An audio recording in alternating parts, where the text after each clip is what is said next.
अक्सर आपने देखा होगा सिर्फ प्रधानमंत्री नरेंद्र मोदी मन की बात करते हैं, लेकिन अब लगता है शायद मुख्यमंत्री हरियाणा के मुख्यमंत्री मनोहर लाल खट्टर भी मन की बात करने लगे हैं। ऐसा मैं यूं ही नहीं कह रहा, बट इसमें सच्चाई ये है कि मन की बात जहां भी मुख्यमंत्री के जन संवाद कार्यक्रम हुए हैं, वहाँ शायद मुख्यमंत्री को याद आ गया कि मुझे मन की बात करनी चाहिए।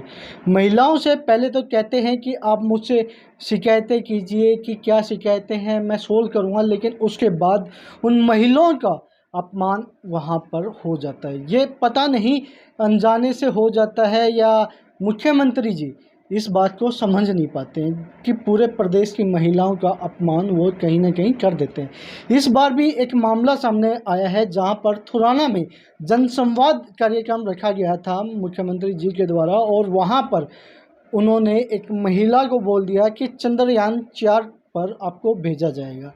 क्या सही में भेज सकते हैं? इस बात की पुष्टि तो कुछ दिनों बाद होगी जब चंद्रयान 4 जाएगा कि वो भेज भी पाएंगे या सिर्फ हवा में तीर छोड़ रहे हैं। लेकिन फ़िलहाल जो जिस महिला को उन्होंने कहा था वो महिला हमारे साथ है, उनसे बातचीत की जाएगी और तमाम मुद्दों पर बात की जाएगी। वो किस फैमिली से बिलोंग करते हैं और उनके परिवार में क्या कुछ लोग कार्य करते हैं, और फिलहाल मुख्यमंत्री की बात उन्हें किस प्रकार से लगती है। नमस्कार मैम। नमस्कार।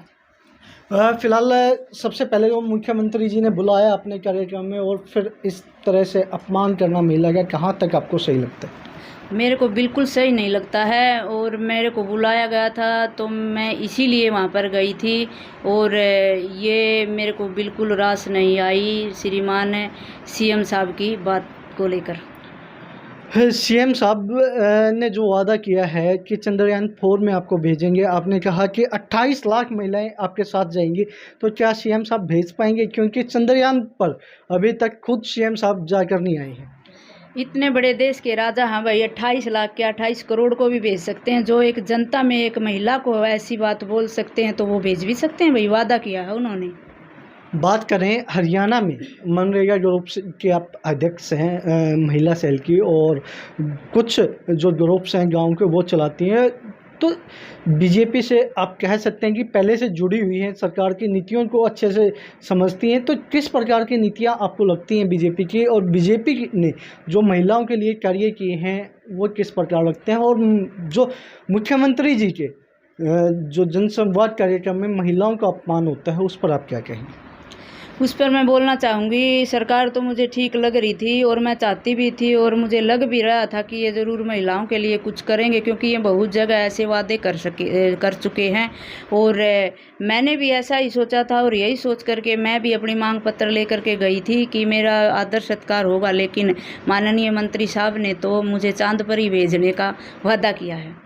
शायद धरती पे तो फैक्ट्री लगा नहीं पाए, धरती तो शायद इनके लिए छोटी पड़ गई है, चांद पे शायद नई फैक्ट्री लगेगी। और इसके अलावा मैं बात करूं मैम, किस प्रकार के परिवार में आप रहती हैं, क्या कार्य करता है आपका परिवार, और किस प्रकार से रोजी रोटी चलती है? मैं एक दलित गरीब परिवार से संबंध रखती हूँ, और मेरा गुजारा है ना बिल्कुल मुश्किल से चलता है, कोई रोजगार हमारे पास नहीं है। परिवार में कौन कौन लोग हैं मैम?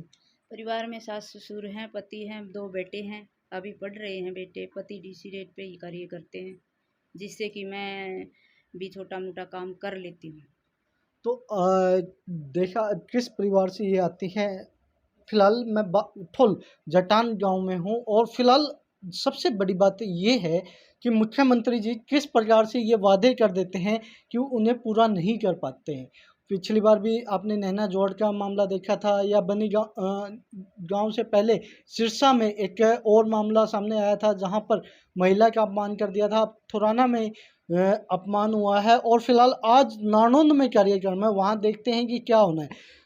मुख्यमंत्री जी का ऐसा कोई भी कार्यक्रम नहीं जाता जहां पर महिलाओं का अपमान या कोई दंगा फसाद या कुछ ऐसा अजीब ना हो जो नहीं होना चाहिए, क्योंकि कई जगह उनके कार्यक्रम में ये चीज़ें देखी गई हैं।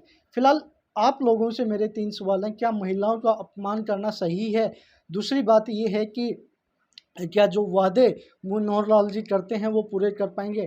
क्या हमारे प्रधानमंत्री नरेंद्र मोदी जी कम थे मन की बात करने के लिए, अब ये भी मन की बात करने लगे हैं। और फिलहाल आखिरी सवाल से मैं समाप्ति करना चाहूँगा। मैम, चंद्रयान 4 पर भेजते हैं तो किस प्रकार की आप लोगों ने तैयारियां कर रखी हैं? क्योंकि 1-2 दिन में तो जाएगा नहीं, कई दिन लगेंगे, तो तैयारियां काफ़ी बड़ी चाहिए। तैयारियां काफ़ी बड़ी की है, फुल तैयारियां की है, खाना भी पैक किया हुआ है, पानी भी, और पूरा बैग मैंने है ना भर लिया है, कल शाम से ही प्रेस कर करके कपड़ों के। और मैं फुल तैयारी में हूँ। अभी मैं वेट कर रही हूँ सीएम साहब जी का कि कब मेरे पास फ़ोन आए और कब मैं जाऊँ। अच्छा, आप लोगों को जब मुख्यमंत्री जी भेजेंगे तो आप मुख्यमंत्री जी को भी साथ ले जाने के लिए कहोगे? कहूँगी ज़रूर उनको भी, क्योंकि वादा तो उन्हीं ने किया है, साथ में जाकर वो भी देखें कि चाँद पर कितनी फैक्ट्रियाँ लगी हुई हैं। जी, तो इन्होंने साफ कहा है कि मुख्यमंत्री जी भी चंद्रयान 4 पर जाएँ इनके साथ और चाँद पे देखें कि कहाँ पर फैक्ट्री लग सकती है और कितनी फैक्ट्रियाँ लग सकती हैं और कितने लोगों को वो रोज़गार दे सकते हैं, सबसे बड़ा मुद्दा ये रहेगा। और फिलहाल इस वीडियो में इतना ही। आप लोगों का क्या कहना है कमेंट में ज़रूर बताएँ और देखते रहें न्यूज़ आपके साथ।